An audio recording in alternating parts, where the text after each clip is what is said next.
Hello student, today we will discuss after the classification of solid, we will discuss about crystal lattice and unit cell. These are very important factors in solid state. Okay, because जो true solid है my dear student, true solid में हम लोग पढ़ेंगे crystal lattice, unit cell, ये सब के बारे में हम लोग को डिटेल स्टडी करना है। तो चलिए हम लोग स्टार्ट करते हैं क्रिस्टल लैटिस के बारे में। सबसे पहले तो क्रिस्टल लैटिस के बारे में क्या कैसे समझेंगे क्रिस्टल लैटिस को, तो क्रिस्टल लैटिस का एक डेफिनेशन सबसे पहले आप लिखिएगा। क्रिस्टल लैटिस तो लिखिएगा, पहले डेफिनेशन लिखिए, उसके बाद मैं समझा देता हूं। लिखिएगा कि the regular three dimensional arrangement,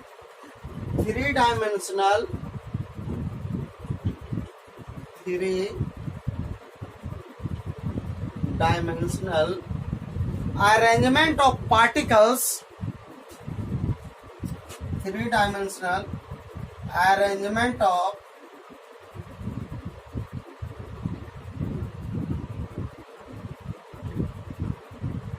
particles in the crystal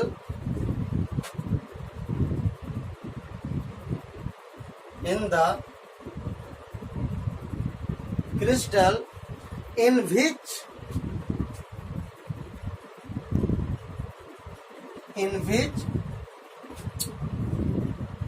constituent particles, in which each constituent particles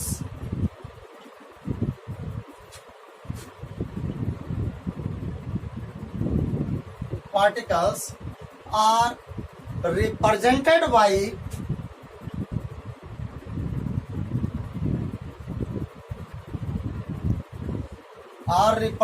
by points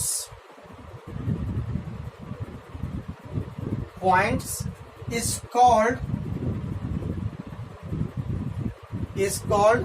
crystal lattice,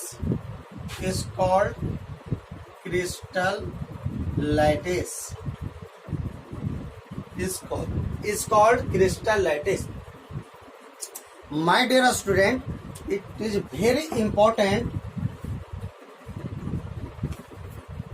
term। फिर से इसको जब समझिए, the regular three dimensional arrangement, ये कैसा है? रेगुलर है, रिपीट होता है। तो regular three dimensional arrangement of particles in the crystal in which each constituent particles, जो प्रत्येक जो कंस्टिट्यूएंट पार्टिकल्स है, कंस्टिट्यूएंट पार्टिकल्स का मतलब हो गया कि जैसे सोडियम क्लोराइड है, इसमें सोडियम हो गया, क्लोराइड हो गया, ये सब आपका कंस्टिट्यूएंट पार्टिकल्स है। तो in which each constituent particles are represented by point के द्वारा हम लोग उसको रिप्रेजेंट करते हैं, तो उसको हम लोग बोलते हैं क्रिस्टल लैटिस। इसको समझने के लिए आपको एक फिगर बनाना पड़ेगा, ठीक है? तो मैं फिगर के द्वारा मैं आपको क्लियर कर रहा हूं कि क्रिस्टल लैटिस होता क्या है। क्रिस्टल लैटिस का मतलब कॉम्प्लेक्स होता है, जाल टाइप का होता है, नेट टाइप का होता है, ठीक है? तो मैं एक इसका स्ट्रक्चर बना रहा हूं, आप लोग मेरे साथ बनाइएगा, नहीं तो काफी कॉम्प्लेक्स हो जाएगा, ठीक है? तो जैसे जैसे मैं बना रहा हूं वैसे वैसे आप भी बनाइए, तो और क्लियर होगा क्रिस्टल लैटिस का स्ट्रक्चर। ओके, तो मैं इसको मिटा देता हूं।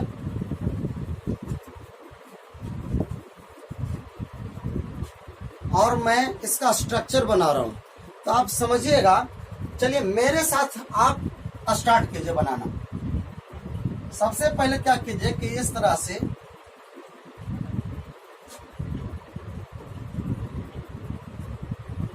इस तरह से,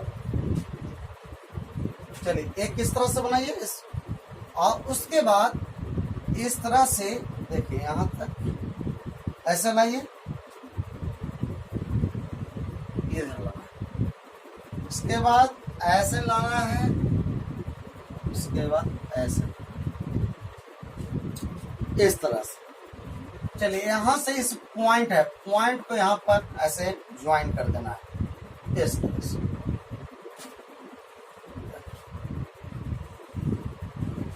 इस तरह से। अब क्या करना है, देखिए बिल्कुल इजी पे मैं समझा रहा हूं इसको। जैसे जैसे मैं बना रहा हूं आप भी स्टार्ट कीजिएगा, तभी बन पाएगा। तो इस तरह से पहले बना चुके हैं आप, बन गया। अब हम लोग क्या करेंगे देखिएगा, देखिए एकदम इसको हम इजी वे में समझा रहे हैं। सबसे पहले एकदम इसका एकदम मिडिल पॉइंट यहां से रखिए, इसको ऐसे काटिए या इसको ऐसे कीजिए। यहां से ये जो पॉइंट है सेंटर पॉइंट लीजिए, इसका सेंटर पॉइंट यहां पर आ गया और इसका सेंटर पॉइंट यहां पर आ गया। ये सब एजेज है, किनारा एजेज है। तो प्रत्येक एज के सेंटर में इसको मिलाइए, सेंटर से सेंटर को मिला देना है। फिर उसी तरह से इस एज सेंटर और इस एज है इसका एज सेंटर, इसको मिलाइए इस तरह से। अब यहाँ पर क्या करना है कि इसका एज और इसका एज सेंटर यहाँ पर बनेगा, इसका एज सेंटर यहाँ पर है, यहाँ से यहाँ इस तरह से।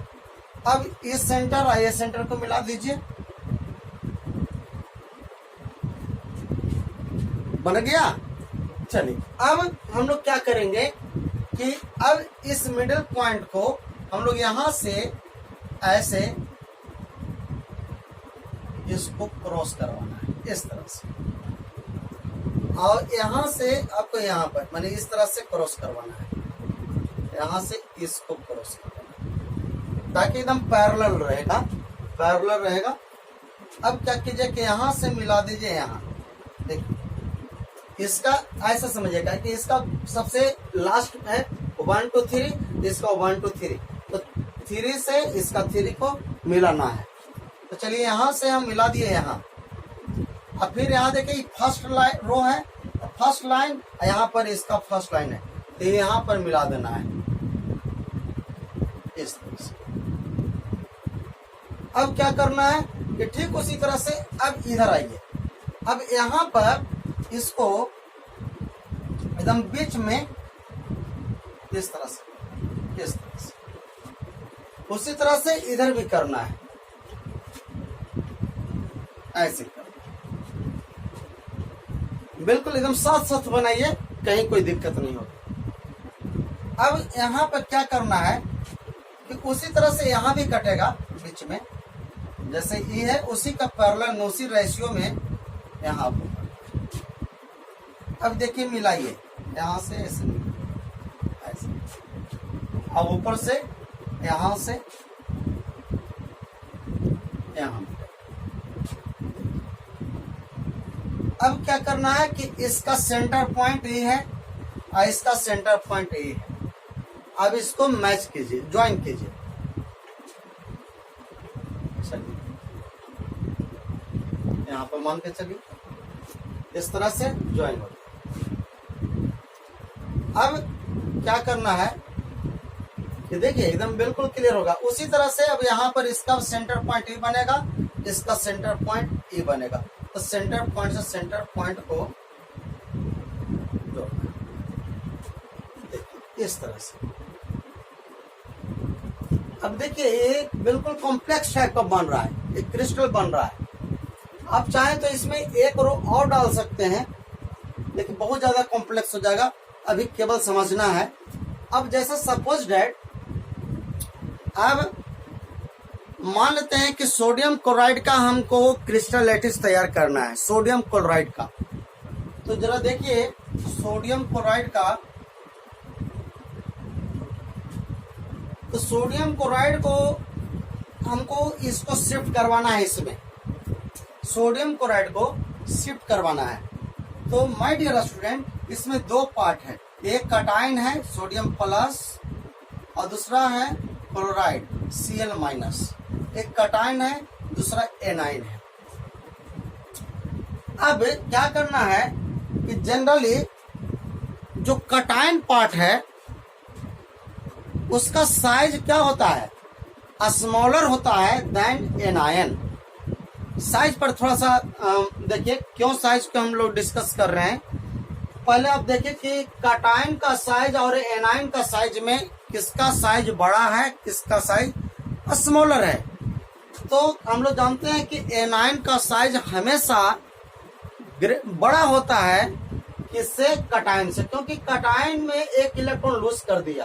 तो जब लूज कर दिया, जैसे मान करके चलिए कि 11 है 2 8 1, अभी यहाँ तक है साइज, अब एक इलेक्ट्रॉन लूज कर दिया, तो एक लूज कर दिया तो साइज बिल्कुल क्या हो गया, कम हो गया। अच्छा, एनायन में क्या हो रहा है, एनायन में एक इलेक्ट्रॉन एडजस्ट कर रहा है, बाहर से आ रहा है। जैसे सपोज डेट क्लोरीन है तो 17 होता है, तो 2 8 7।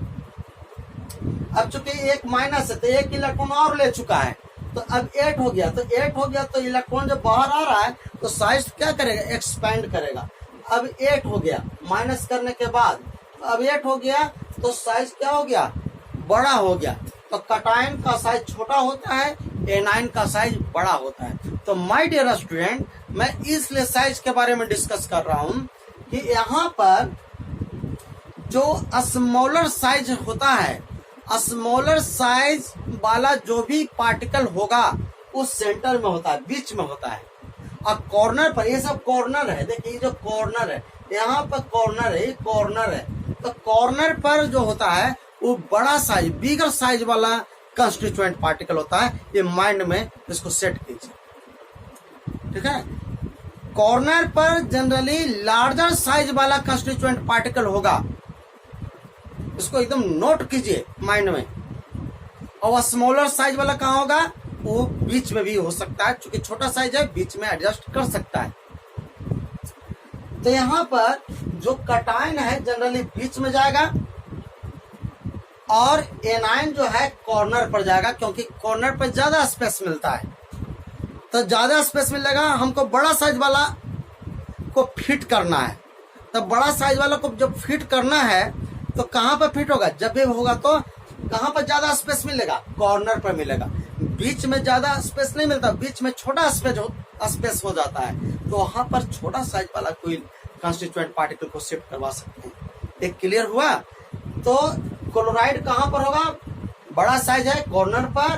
कैटायन कहाँ पर होगा, स्मॉलर साइज है, बीच में होगा। इसको हम लोग डिटेल में और आगे स्टडी करेंगे, आगे स्टडी हम लोग करेंगे, अगला इसी में आगे मिलेगा टॉपिक।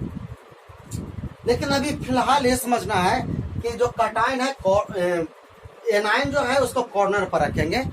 तो आप देखिए यहाँ पर Cl माइनस है, अब केवल क्लोराइड लिखिए, यहाँ पर क्लोराइड लिख दिए, तो यहाँ पर क्या होगा, सोडियम होगा। उसके बाद फिर क्या होगा, क्लोराइड होगा। क्लोराइड के ऑपोजिट में सोडियम होगा, फिर उसको ऑपोजिट में देखिए इधर से भी सोडियम क्लोराइड बन रहा है, इधर से भी सोडियम क्लोराइड बन रहा है। तो सोडियम आपका कहाँ आ गया, बीच में। अब यहाँ पर क्लोराइड है तो उसका ऑपोजिट में क्या होगा, बतलाइए। क्योंकि यही तो है, रेगुलर अरेंजमेंट है। रेगुलर फैशन में पहले भी मैं क्लियर किया था इसको कि जब रिपीट होता है तो आप खुद पता लगा सकते हैं कि अगला पॉइंट कहां पर होगा, अगला एटम का पोजीशन कहां पर होगा। तो यहाँ पर क्लोराइड है तो क्लोराइड के बगल में कौन हो जाएगा, सोडियम हो जाएगा। फिर सोडियम का बगल में कौन हो जाएगा, क्लोराइड हो जाएगा। अब जरा आइए, यहाँ पर क्लोराइड है तो यहाँ पर क्या हो जाएगा, सोडियम हो जाएगा। फिर सोडियम के बगल में अब कौन आएगा, क्लोराइड। ठीक है। अब यहाँ पर आइए, या यहाँ से स्टार्ट करते हैं। सोडियम है तो बगल में कौन आ जाएगा, क्लोराइड आ गया। एक यहाँ इस पर सोडियम है। आप खुद शिफ्ट आप कर सकते हैं। यहाँ क्लोराइड है तो यहाँ पर कौन हो जाएगा, सोडियम। उसके बाद chloride, sodium chloride, sodium chloride. अब आइए देखिए, तीनों रिपीट हो गया। सबको लैटिस पॉइंट बोलते हैं। जहां पर एटम पार्टिकल होता है, ये सब लैटिस पॉइंट कहलाता है। अब आइए क्लोराइड है तो यहाँ पर कौन होगा, इसके जस्ट ऑपोजिट में सोडियम होगा। फिर कौन हो जाएगा, यहाँ पर क्लोराइड हो जाएगा। अब यहाँ सोडियम है तो यहाँ पर क्या होगा, या यहाँ सोडियम ऐसे भी समझ सकते हैं, यहाँ सोडियम है इसका ऑपोजिट में क्या हो जाएगा, क्लोराइड हो जाएगा। फिर क्या हो जाएगा, सोडियम, सोडियम क्लोराइड, सोडियम। अब आइए यहाँ सोडियम है तो यहाँ पर क्या हो जाएगा, क्लोराइड हो जाएगा। अब यहाँ क्लोराइड है तो यहाँ पर क्या हो जाएगा, सोडियम होगा, सोडियम क्लोराइड, सोडियम। देखिए लैटिस इसी को कहते हैं क्रिस्टल लैटिस तैयार हो रहा है। अब आइए यहाँ क्लोरीन है तो यहाँ ऑपोजिट में क्या हो जाएगा, सोडियम हो जाएगा। अब यहाँ सोडियम है, देखिए सोडियम क्लोराइड बन रहा है। अब यहाँ सोडियम है तो यहाँ पर क्या होगा, निश्चित रूप से क्या हो जाएगा, क्लोराइड हो जाएगा। देखिए ना, सोडियम क्लोराइड। अब यहाँ क्लोराइड है तो यहाँ पर सोडियम हो जाएगा, देखिए सोडियम क्लोराइड। अब प्रैक्टिस कीजिए इसको। अब देखिए जब प्रैक्टिस कीजिएगा, अभी तो मेरे साथ आपको बनाना है, उसके बाद फिर खुद बना करके देखिए कि बनता है कि नहीं। थोड़ा मेहनत कीजिए, बहुत ही इंटरेस्टिंग चीज है, ठीक है। अब मैं आपको इस तरह से क्लियर कर दूंगा कि कहीं कोई प्रॉब्लम नहीं होता। तो क्लोराइड था, यहाँ पर सोडियम आ गया, इसका जस्ट ऑपोजिट क्या हो जाएगा, सोडियम का ऑपोजिट में क्लोराइड। क्लोराइड है यहाँ पर क्या होगा, सोडियम होगा। देखिए तो sodium chloride, sodium chloride, sodium chloride, sodium chloride. इधर में ये सोडियम क्लोराइड, सोडियम क्लोराइड।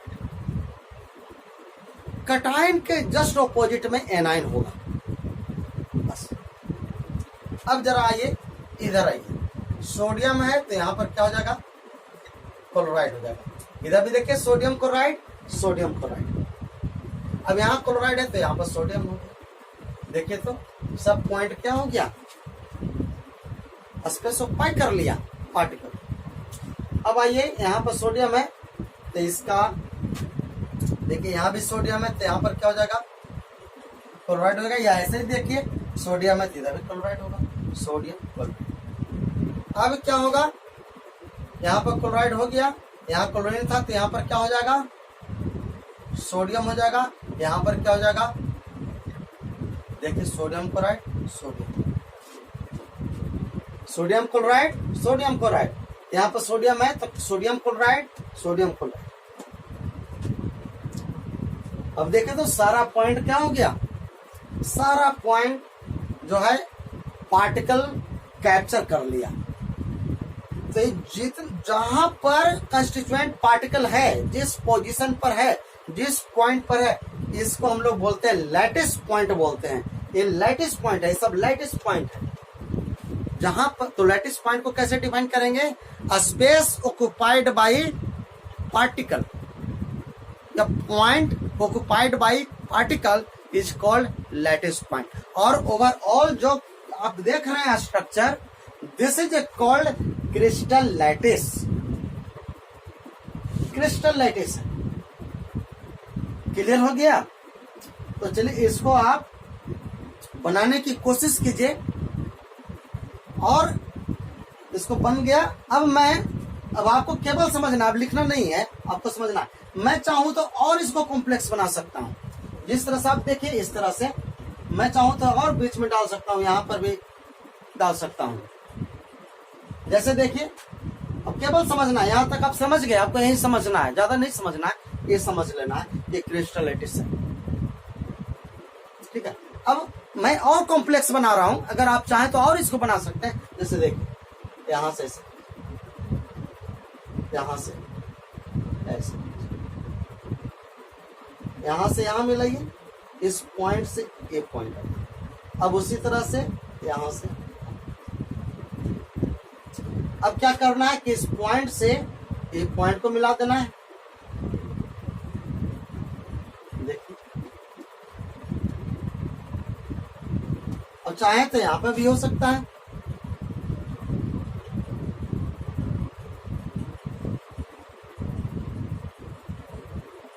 अब इस पॉइंट से इस पॉइंट पर आ सकता है,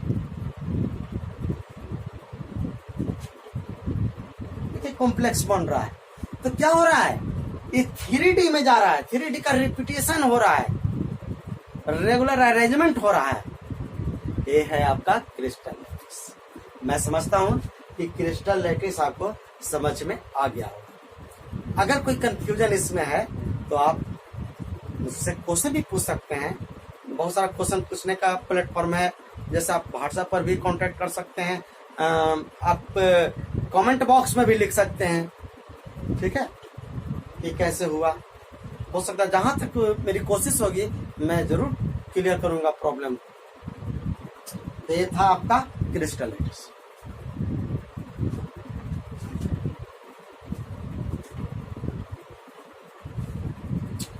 अब मैं डिस्कस करूंगा यूनिट सेल के बारे में। यूनिट सेल, या इसके पहले एक और टर्म आप लिख लीजिए, स्पेस लैटिस।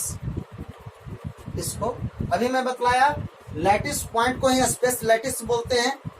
तो स्पेस लैटिस माने जहां पर स्पेस ले रहा है, ये सब स्पेस लैटिस है, या लैटिस पॉइंट भी है। इसको मैं अब डेफिनेशन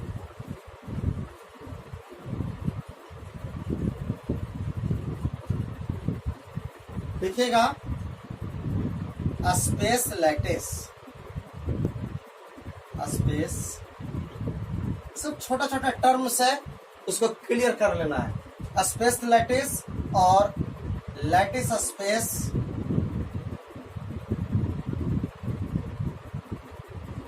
और लैटिस पॉइंट।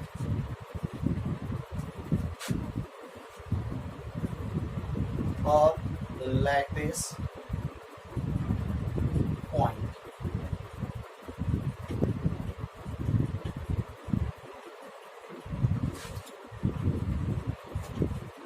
इसका डेफिनेशन बहुत क्लियर है कि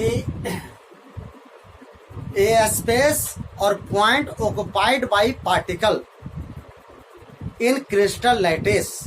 क्रिस्टल लैटिस में जो जहां पर कंस्टिट्यूएंट पार्टिकल स्पेस ऑक्युपाई करता है, this is called space lattice. चलिए मेरे साथ डेफिनेशन लिखिए। ए स्पेस और point occupied by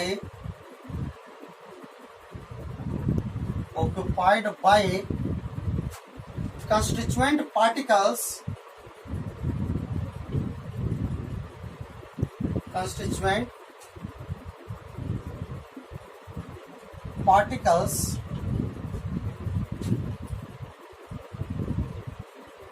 in a crystal lattice is called a space lattice. Is called a space lattice or lattice point. Lattice और देखिए ये सब केवल एक ही टर्म है, स्पेस लैटिस कहते हैं, या लैटिस स्पेस भी कहीं कहीं लिखा जाता है। उससे कंफ्यूजन नहीं होना है, कंफ्यूजन नहीं करना है कि स्पेस लैटिस सर लिखवाए हैं, यहाँ लैटिस स्पेस है, क्या सब एक ही चीज है। और मैं लिख देता हूँ lattice space, lattice space. Clear? फिर से एक बार देखिए, ए स्पेस और point occupied by constituent particles in a crystal lattice. Crystal lattice में जो भी कंस्टिट्यूएंट पार्टिकल जहां पर स्पेस ऑक्युपाई करता है, जहां पर करता है, जहां पर शिफ्ट करता है, बस उसी को बोल देना है कि क्या है, स्पेस लैटिस है, या लैटिस पॉइंट है, या लैटिस स्पेस। फॉर एग्जाम्पल, जैसे सपोज डेट अभी मैं बनाया था, जैसे देखिए यहां पर ही है क्रिस्टल लैटिस था, यहाँ पर सोडियम है, तो इसको हम लोग बोलेंगे स्पेस लैटिस। यहाँ पर है, इसको स्पेस लैटिस। ये भी स्पेस लैटिस जहां पर है, इसी को अब जहां पर बनाए थे इसके पहले, मैं तो इसको मिटा दिया, तो थोड़ा सा इंडिकेट आप कर दीजिएगा कहीं से भी कोई भी आइटम लेकर के कि this is a space lattice. और लैटिस। क्लियर?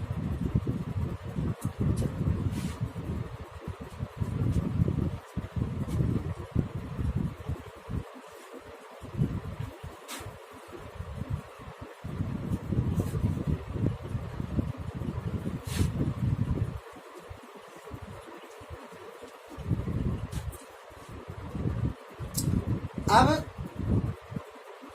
मैं बात कर रहा हूं यूनिट सेल के बारे में। यूनिट सेल ये भी वेरी इंपॉर्टेंट फैक्टर है, यूनिट सेल। तो यूनिट सेल क्या है? अभी जो भी क्रिस्टल लैटिस का आपने जो स्ट्रक्चर बनाया वो यूनिट सेल को रिपीटिशन के द्वारा ही बना है। अगर एक यूनिट सेल नहीं होता तो without unit cell it is impossible to form the structure of crystal lattice. तो जो सबसे स्मॉलेस्ट पार्ट होता है क्रिस्टल लैटिस का, सबसे स्मॉलेस्ट पार्ट किसका?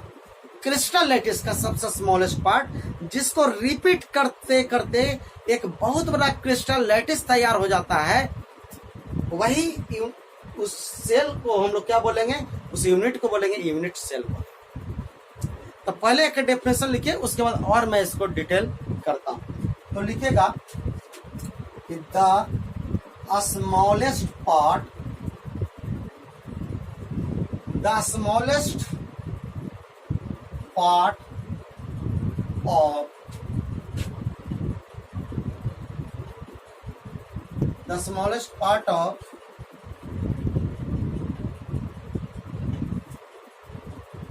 unit in crystal lattice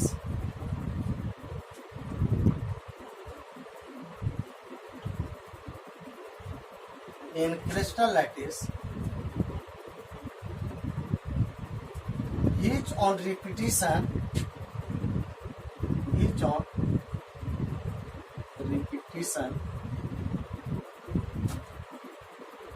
produces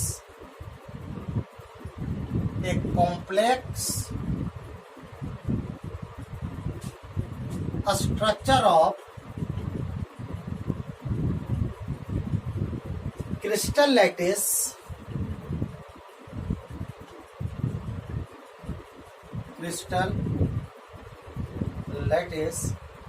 is called unit cell.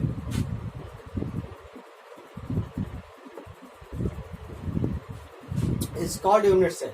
My dear student, फिर से एक बार देखिएगा। The smallest part of unit in crystal lattice, एक यूनिट है, ठीक है ना? क्रिस्टल लैटिस का सबसे स्मॉलेस्ट यूनिट जो होगा क्रिस्टल लैटिस का, बीच और रिपीटिशन, उस यूनिट को रिपीट करते हुए क्या प्रोड्यूस होता है? एक complex structure of crystal lattice तैयार होता है, एक बहुत बड़ा क्रिस्टल तैयार हो सकता है। तो उस यूनिट को हम लोग क्या बोलेंगे? यूनिट सेल बोलेंगे। यूनिट को क्या बोलेंगे?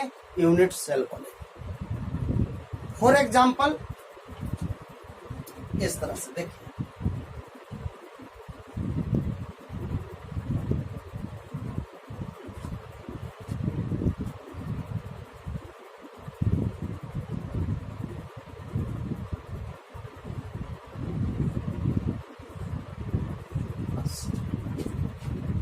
इसी से हम लोग रिपीट करके के एक बड़ा सा कॉम्प्लेक्स बनाए थे, लैटिस, क्रिस्टल लैटिस तैयार किए थे। तो इसको हम लोग स्मॉलेस्ट पार्ट यही है, इसी को रिपीट हम कर रहे थे। हम लोग कर करके बड़ा से बड़ा हम बना सकते हैं। तो स्मॉलेस्ट पार्ट ही है। स्मॉलेस्ट पार्ट होने के लिए क्या कंडीशन है? स्मॉलेस्ट पार्ट होने के लिए 3 कंडीशन है, 6 कंडीशन आप कर सकते हैं। सबसे पहले 3 एंगल होना चाहिए, 3 एंगल होना चाहिए, उसको एंगल पैरामीटर बोलते हैं। और उसमें 3 क्या होना चाहिए? एज लेंथ पैरामीटर होता है, 3 एजेज। इस तरह से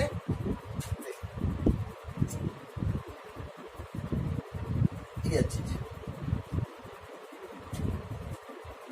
3 एजेज है।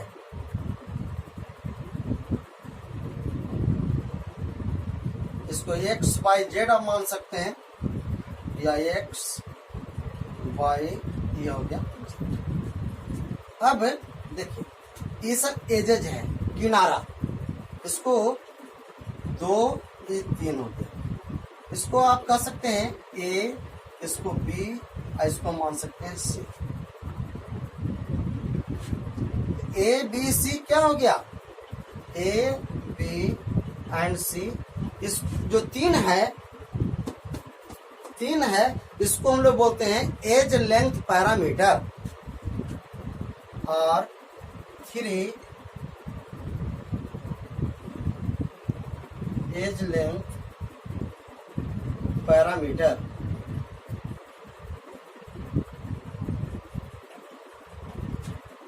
मैं कंडीशन बतला रहा हूं यूनिट सेल का।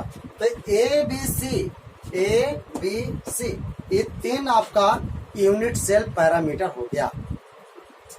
अब एंगल भी आपका 3 है, ये एंगल बना। तो एंगल इसको alpha beta gamma, alpha beta gamma 3 ये पैरामीटर निकल के आया, जिसको हम लोग बोलते हैं एंगल पैरामीटर। 3 एजेज हो गया, 3 किनारा हो गया, उसको हम लोग बोलेंगे ए बी सी। और 3 एज लेंथ पैरामीटर, तो 3 आपका एज लेंथ पैरामीटर है और 3 एंगल पैरामीटर है। तो एंगल पैरामीटर में क्या हो गया, अल्फा हो गया, बीटा हो गया एंड गामा। और 3 क्या हो गया, एंगल पैरामीटर, एंगल पैरामीटर। तो जिसमें देखिए फिर से देखिए मेन कंडीशन मैं बता रहा हूं यूनिट सेल के लिए, कि जिसमें ये 3 एज लेंथ पैरामीटर होना चाहिए और 3 एंगल पैरामीटर अगर है तभी हम कह सकते हैं कि यूनिट सेल है। उसके अलावा कुछ नहीं होना चाहिए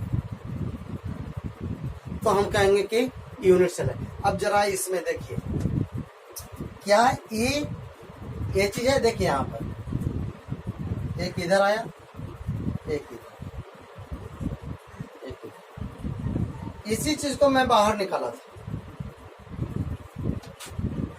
तो क्या हो गया, ये आपका यहाँ पर क्या माने, ए माने हैं, इसको हम बी मान लिए, यहाँ पर सी मान लिए। ये हो गया आपका अल्फा हो गया, दूसरा बीटा हो गया, तीसरा गामा हो गया। तो ये टोटल मिलकर के टोटल कितना हो गया, 6 पैरामीटर हो गया। इसको बोलते हैं यूनिट सेल पैरामीटर। इसके बाद मैं लिखवा दूंगा सारा चीज, ठीक है, टेंशन नहीं लेना है। तो इस 6 पैरामीटर से हम लोग का यूनिट सेल बनता है। क्लियर हो गया। तो मेन डेफिनेशन हो गया कि the smallest part of unit in crystal which on repetition produces complex structure of crystal is called unit cell. Condition आपको मालूम है कि 3 इसमें एज लेंथ पैरामीटर हो गया और 3 इसमें एंगल पैरामीटर हो गया। तो जहां पर 6 पैरामीटर है हम कहेंगे कि यूनिट सेल है। क्लियर है। तो ये आपका कंप्लीट क्या हो गया, unit cell.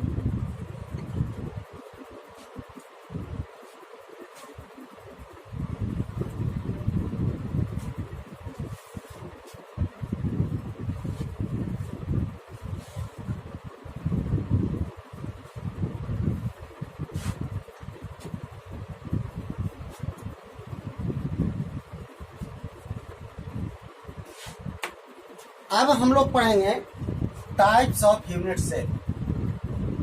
Types of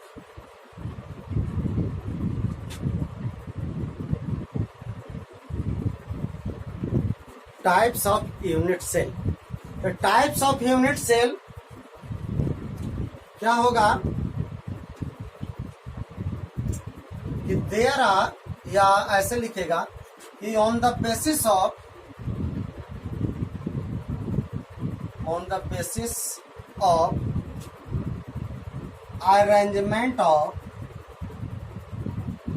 arrangements of constituent particles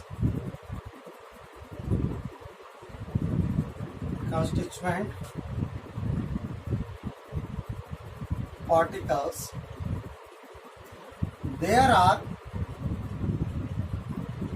mainly two types of unit cell.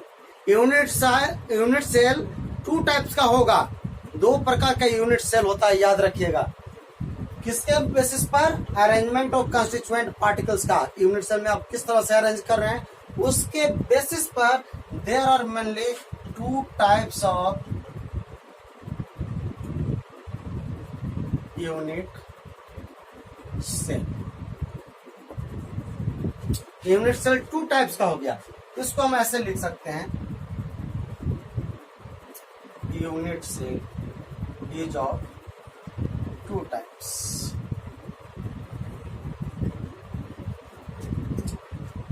First में होता है primitive unit cell, primitive unit cell, and जो सेकंड होगा वो होता है नॉन प्रिमिटिव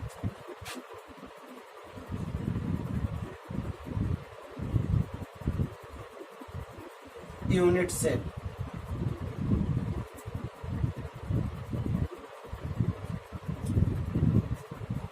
यूनिट सेल आप समझ गए कि किसको कहेंगे, स्मॉलेस्ट पार्ट को हम लोग बोलेंगे। अब यूनिट सेल टू टाइप्स का हो गया, एक हो गया प्रिमिटिव यूनिट सेल, सेकंड हो गया नॉन प्रिमिटिव यूनिट सेल। तो प्रिमिटिव यूनिट सेल और नॉन प्रिमिटिव यूनिट सेल क्या होगा, क्या होता है, जरा इसके बारे में। काफी इजी है, ऐसा नहीं है कि कोई कॉम्प्लेक्स चीज है, काफी इजी है, बस आपको थोड़ा सा इंटरेस्ट लेना है, ठीक है। काफी इजी है, मैं इसको इतना इजी वे में मैं इसको यह कर दूंगा, ठीक है, कोई प्रॉब्लम नहीं होगा। प्रिमिटिव यूनिट सेल, अब देखिए, अब अगर हम यूनिट सेल की बात करते हैं, देखिए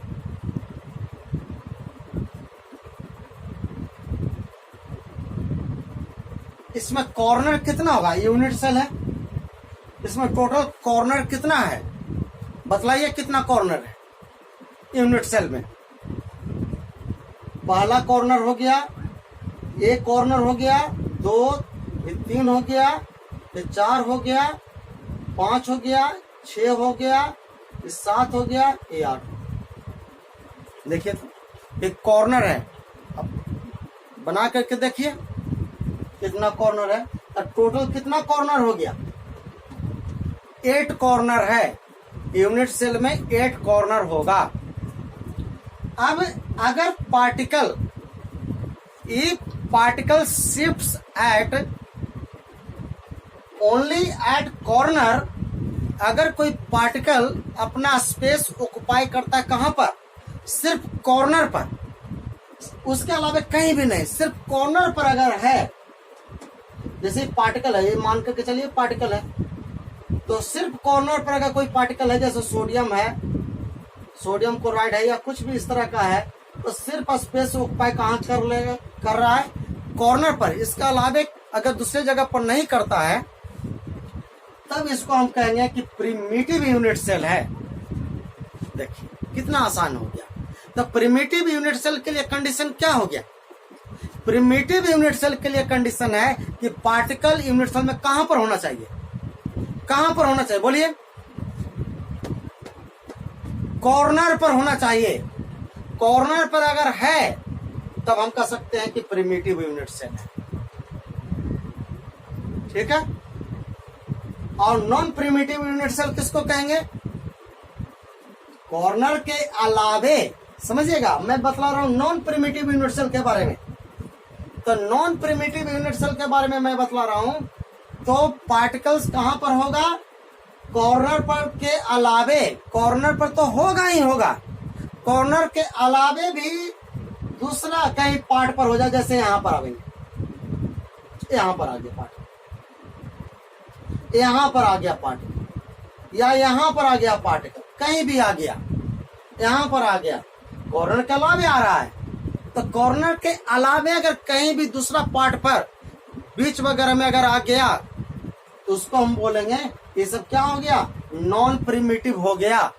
ये नॉन प्रिमिटिव यूनिट सेल बन गया। तो दोनों में क्या डिफरेंस हुआ, प्रिमिटिव यूनिट सेल और नॉन प्रिमिटिव यूनिट सेल में क्या डिफरेंसेस है? डिफरेंसेस ये है कि प्रिमिटिव यूनिट सेल उसको बोलते हैं जब कॉर्नर पर सिर्फ पार्टिकल हो, corner occupy space only at corner, then it is called primitive unit cell. And if particle occupies space beside corner, ठीक है, मतलब कॉर्नर के अलावे एनीवेयर अगर कहीं भी शिफ्ट कर जाए कॉर्नर के अलावे पार्टिकल, हम उसको बोलेंगे कि non primitive unit cell. Clear है? ओके, तो चलिए पहला डेफिनेशन लिखिए प्रिमिटिव यूनिट सेल का।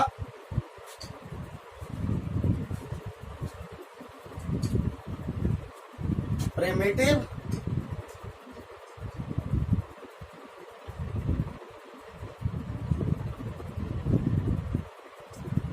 प्रिमिटिव यूनिट सेल, देखिए a unit cell in which particles occupies a space only at corner,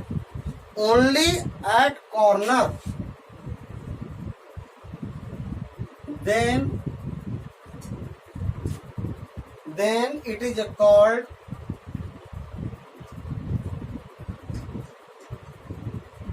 primitive unit cell। primitive unit cell वैसा unit cell in which particle occupies space only at corner, जब सिर्फ corner पर particle space occupy कर रहा हो तब हम लोग उसको बोलेंगे primitive unit cell. It is also called, इसका एक नाम और है, it is also called simple cubic system. Simple cubic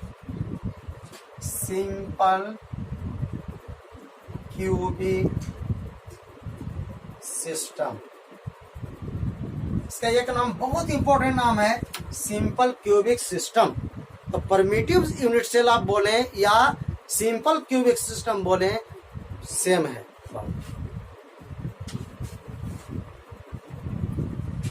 example के तौर पर ले सकते हैं समझने के लिए।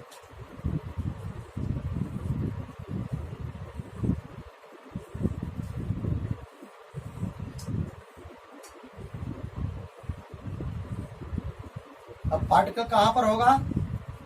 सिर्फ कॉर्नर पर होगा, क्योंकि 8 कॉर्नर है।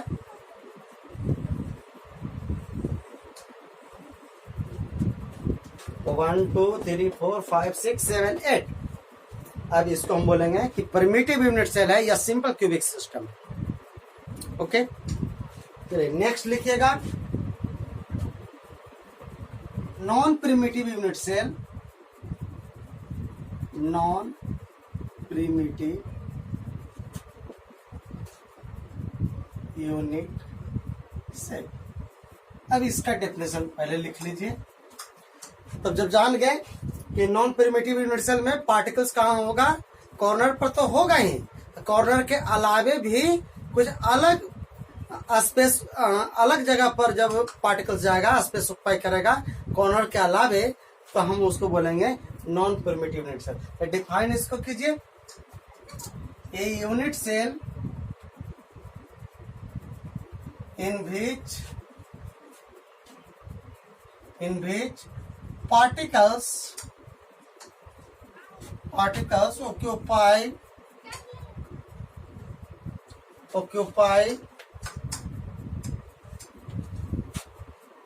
occupy a space at corner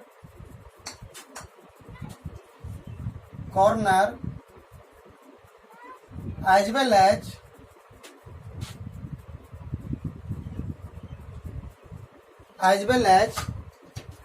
at at another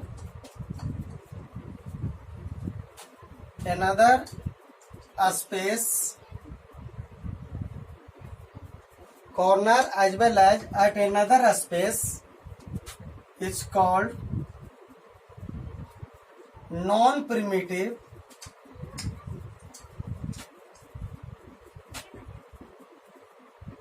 unit cell.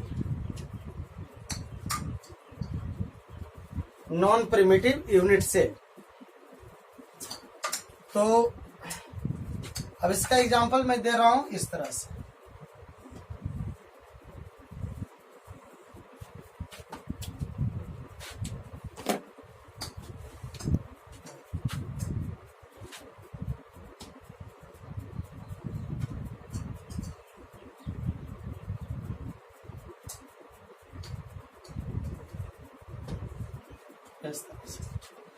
अब जैसे सपोज डैट पार्टिकल्स यहां पर है, एक चीज और ध्यान देना है माय डियर स्टूडेंट। देखिए ये तो कॉर्नर है ही, इसको हम लोग बोलेंगे एजेज, बोलेंगे एज लेंथ, एजेज किनारा, ये सब किनारा है, एक किनारा हो गया। तो एक यूनिट सेल में टोटल एजेज कितना होगा?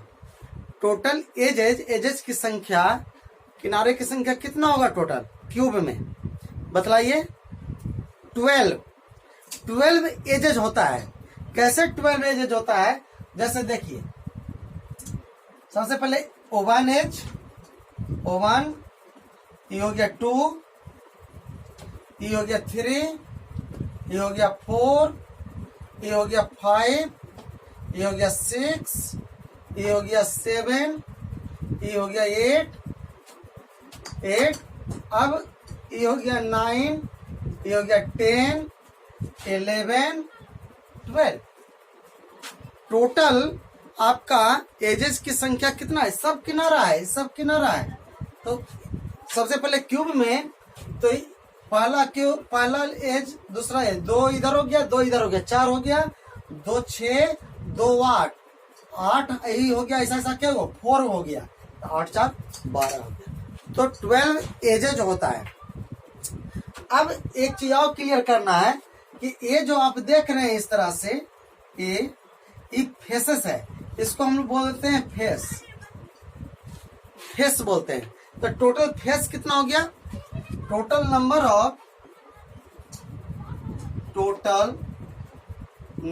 Of edges equal to 12। Total number of corner, total number, इसको नोट कर लीजिएगा, ऑफ कॉर्नर इक्वल टू 8। और ये सब फेस देख रहे हैं, ये सब फेस है। तो टोटल फेस कितना हो गया? Total number of faces equal to total face कितना हो गया?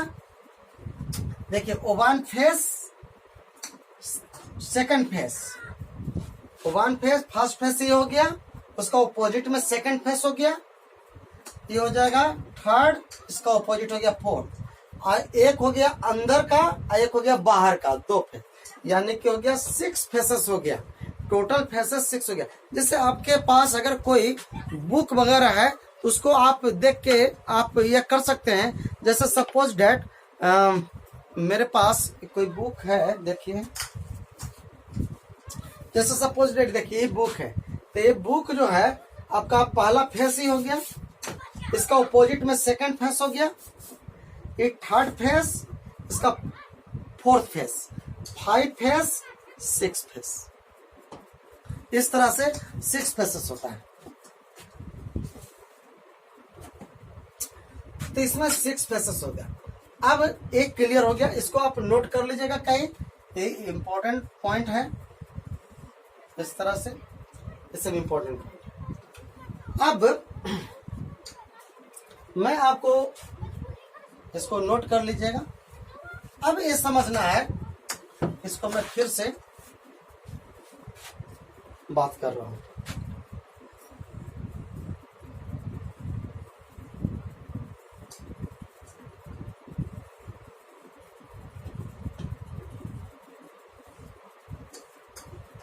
अब जरा देखिए पार्टिकल्स कहां पर होगा, नॉन प्रिमिटिव में। कह रहा है कि कॉर्नर पर तो होगा ही। A unit cell in which particle occupy a space at corner as well as at another space is called non-primitive। तो कॉर्नर के अलावे, कॉर्नर पर तो होगा ही, ये सब कॉर्नर पर है। और इसके अलावे जैसे फेस के सेंटर पर अगर आ गया, ये फेस के सेंटर पर आ गया या बॉडी सेंटर पर आ गया, इस तरह से आ गया, ये सब क्या कहलाएगा, primitive unit, sorry non primitive unit cell कहलाएगा। ओके, तो यूनिट सेल टू टाइप्स का हो गया, प्रिमिटिव और non primitive. My dear student, अब हम लोग इसके आगे पढ़ेंगे प्रिमिटिव यूनिट सेल जिसको सिंपल क्यूबिक सिस्टम होता है, उसमें नंबर ऑफ पार्टिकल्स कितना हो सकता है, या नॉन प्रिमिटिव यूनिट सेल कितने टाइप का होगा, इसका पूरा डिटेल अब पढ़ेंगे। ठीक है, तो सिंपल क्यूबिक सिस्टम में बतलाए थे कि सिर्फ कॉर्नर पर होता है, ठीक है ना, सिर्फ कॉर्नर पर होगा। तो मैं आपसे एक क्वेश्चन पूछ रहा हूं, जरा सोच करके बतलाइएगा कि total number of particles, question समझिएगा, the total number, how many number of total particles in simple cubic system.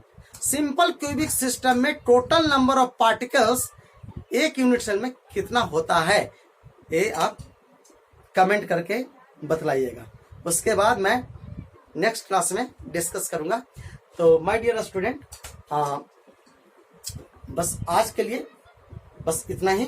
Next class में मैं इससे आगे का जो टॉपिक है, यानी कि सिंपल क्यूबिक सिस्टम में टोटल नंबर पार्टिकल्स कितने होते हैं, नॉन प्रिमिटिव यूनिट सेल में, और टोटल कितना नंबर का क्यूबिक सिस्टम हो सकता है, नेक्स्ट क्लास में हम लोग इसको डिस्कस करेंगे। Till then, bye bye, take care.